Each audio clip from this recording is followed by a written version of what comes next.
दोस्तों नमस्कार। हम सभी को पता है कि जो हमारा मन होता है या हमारा दिमाग होता है उसका वजन 1.4 किलोग्राम होता है। लेकिन हमारे शरीर की 20% ऊर्जा हम सोचने में खर्च कर देते हैं। क्योंकि हम निरंतर सोचते रहते हैं तो हमारा शरीर का एक अंग दिमाग हमेशा काम करता रहता है। हम जब सोते हैं तब भी हम सपने देखते रहते हैं, तब भी हमारे शरीर में प्रक्रिया होती रहती है और फिलॉसफी के अंदर इसको काफ़ी अच्छे से समझाया गया है। हम मन को लेकर बात कर रहे हैं और हमने पिछली क्लास में देखा था कि जो मन को लेकर जो शुरुआत हुई थी वो अरस्तू और प्लेटो कि एक समझ ने इस समझ को विकसित करना शुरू किया था, क्योंकि उन्होंने 2 अवधारणाएँ ऐसी बताई, जो दोनों ने अलग-अलग तरीके से बताई और दोनों ने ही आगे चलकर काफ़ी बड़ी एक जंग छेड़ दी थी। हम उसी को लेकर चर्चा कर रहे हैं और इसी को हम समझने वाले हैं। तो हमारी क्लास में और हमको ये समझना है कि शुरुआत में जब हमने अरस्तू और प्लेटो की बात की और ये दोनों यूनान से संबंध रखते थे या यूनान से ये थे, तो हम कह सकते हैं कि यूनानी दार्शनिकों के द्वारा सबसे पहले मन को समझने की प्रोसेस या प्रक्रिया शुरू की गई।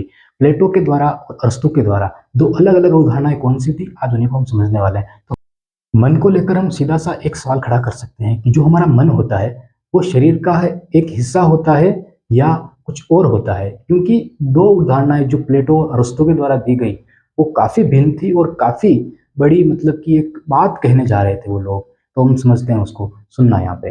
क्या हुआ क्या था कि प्लेटो ने ये कह दिया कि जो हमारा मन होता है, वो मन शरीर से बिल्कुल ही अलग होता है। अब आप सोचिए, जो धर्म होता है और जो विज्ञान होती है, धर्म क्या कहता है? धर्म कहता है कि हमारी आस्था का विषय है, उस पे हम सवाल खड़े नहीं कर सकते हैं।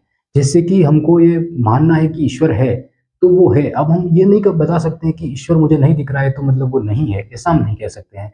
हम उस आस्था को नहीं तोड़ सकते हैं, इस तरह की बात हम नहीं बता सकते। तो प्लेटो ने जो बात हमें कही, प्लेटो ने कहा कि जो हमारी आत्मा होती है और हमारे विचार और हमारी भावना, वो आत्मा का ही घर है और वो घर जब तक हमारे शरीर के अंदर रहेगा, हम सोचते रहेंगे, हम चलते रहेंगे, हम भागते रहेंगे। लेकिन जैसे ही वो घर या वो आत्मा हमारा शरीर छोड़ के जाएगी, हम मृत हो जाएँगे या मर जाएँगे। तो मतलब कि प्लेटो के द्वारा सीधा इशारा कर दिया गया कि आत्माएँ कभी भी नहीं मरती है। और जब हमने भागवत गीता पढ़ते हैं या किसी भी धर्म की जब हम किताबें पढ़ते हैं, तो काफ़ी सारी धर्म की किताबों में हमको क्या देखने को मिलता है? यही देखने को मिलता है कि आत्माएँ अमर रहती है, अजर रहती है, वो कभी नहीं मरती है। लेकिन शरीर हमारा नश्वर है, वो समाप्त हो जाता है। तो प्लेटो ने जो अर्थ निकाला, वो अर्थ यही था।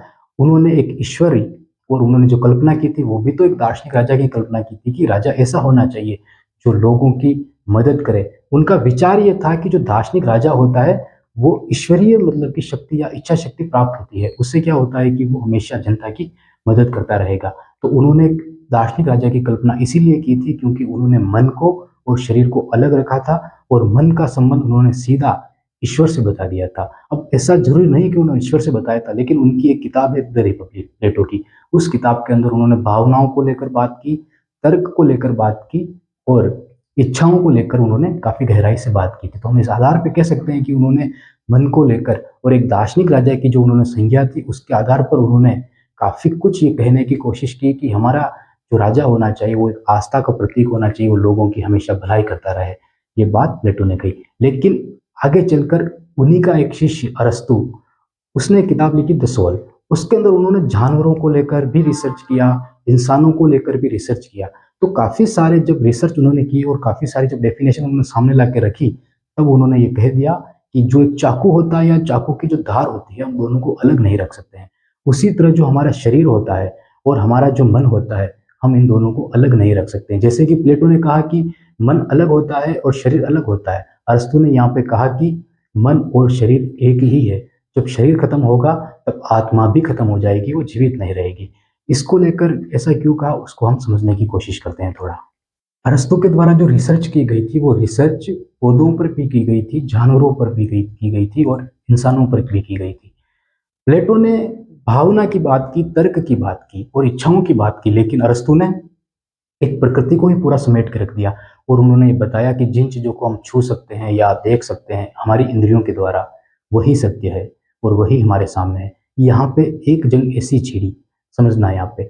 धर्म हमारा आस्था का विषय है, लेकिन विज्ञान तो प्रयोगशाला का विषय है। जब तक विज्ञान को हम प्रयोगशाला के अंदर किसी भी चीज़ को देखकर परख नहीं लेंगे या उसकी सत्यता की हम जाँच नहीं कर लेंगे, तब तक हम उसको विज्ञान में शामिल नहीं करेंगे।